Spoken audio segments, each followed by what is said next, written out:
Baker on the dark side. So tonight is going to be the start of the Super Bowl football in the U.S. for the playoffs, the wild card.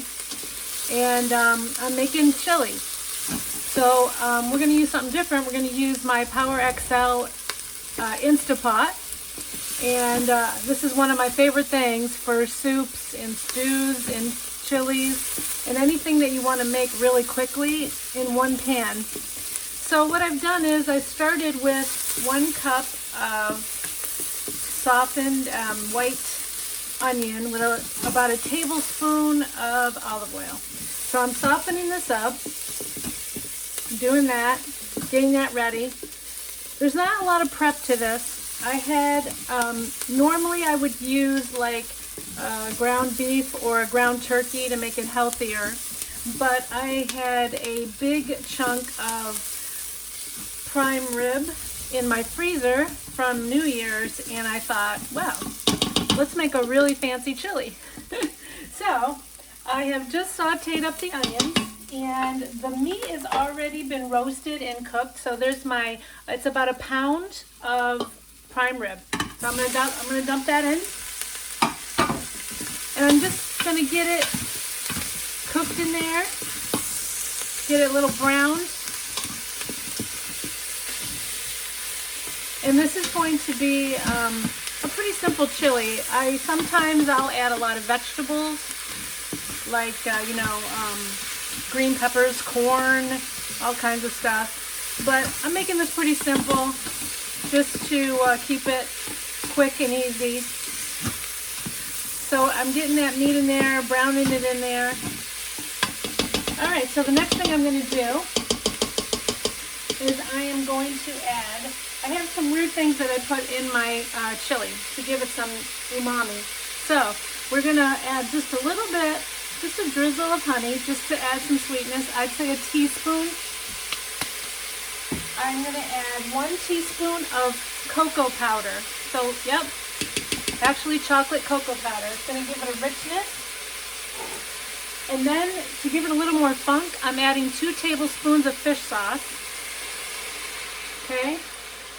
And then I have my, I usually use coconut aminos, but I'm out, so I'm going to use low sodium teriyaki sauce in place of my soy sauce today. So I've got that in there. And then I'm going to put a teaspoon of apple cider vinegar. Give it a little vinegar. This is to add some umami, but not with a lot of salt. So that's why I'm doing that. 1 teaspoon of oregano, dried oregano. And then I've got 3 cloves of garlic. I'm going to throw that in there.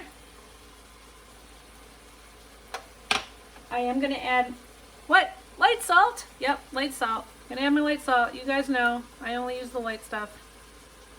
So I'm going to do that. 1 teaspoon. Needs a little bit of salt. I can smell that fish sauce and that teriyaki. I hope you can see in the pan here. It's looking really good. I'm just getting that nice beefy flavor. Like I said, we're gonna make a fancy chili. It's gonna be awesome. Okay, and then I'm going to add my spices that are for the chili. So we have, let's see, I'm going to do 1 tablespoon of cumin. I'm putting this over the pan. I know anything could happen, risky things could happen, but I'm going to do it over the pan. Don't do that if you're terrible at measuring. Put it over a cup. All right, and then I've got chili powder. So I like a lot of chili powder in my chili. Some people don't like a lot of chili powder.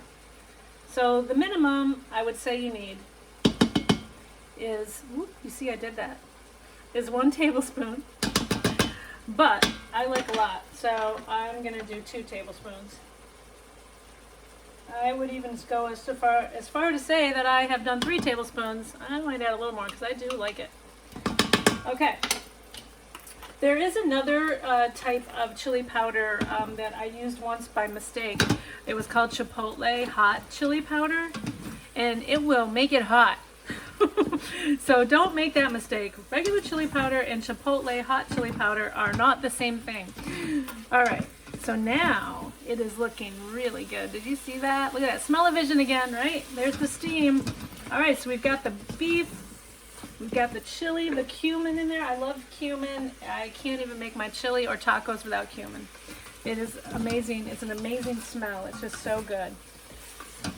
All right, now we just have to throw in our jalapeno pepper because I do like some heat. I didn't like that hot chipotle.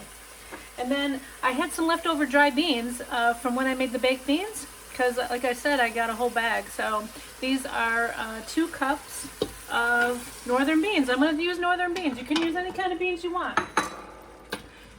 I wouldn't use garbanzo, but I would definitely say you could use that. So I'm going to mix those beans in. Looking really good. I've got this power pressure cooker on saute, just so you know, and it's on a timer. All right, so I have to add the tomatoes. There's 2 no salt added Hunt's tomatoes, so it's a diced tomato I'm using, and you can use 2 cans of the diced tomatoes. I'm going to use 1 can of the diced tomatoes, and I'm going to use 1 can of the tomato sauce because I just like the saucy chilies more. Okay, and then what I usually do is I add maybe like a half a can of water. And so the size of this can is 15 ounces. It's 15 ounces, just so you know. So about a cup of water. And then I've got a cup of no salt chicken stock. You can use beef stock if you'd like to. I had chicken on hand, so that's what I'm using. All right, so now I'm going to stir this up. You just want to make sure it's all nicely stirred and incorporated.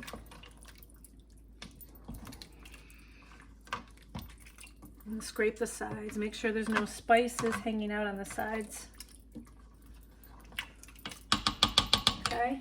And then the last thing I have to add is, just to make it thicker, I add tomato paste. So this is 3 tablespoons of tomato paste. Wasn't as prepared with my spatulas today.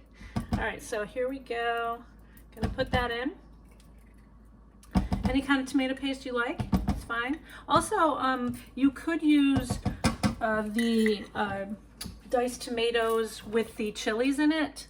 They make that in the can, same size can. So you could also use those if you really want to keep the Mexican flair. I've actually had some people throw in a bottle of salsa. I've seen people do that too. So I think we've got it all. So here it is. It's ready to be pressure cooked. All right, so I'm gonna pressure cook it, and when it's done, I'm gonna show you what it looks like. Thanks. Baker on the dark side.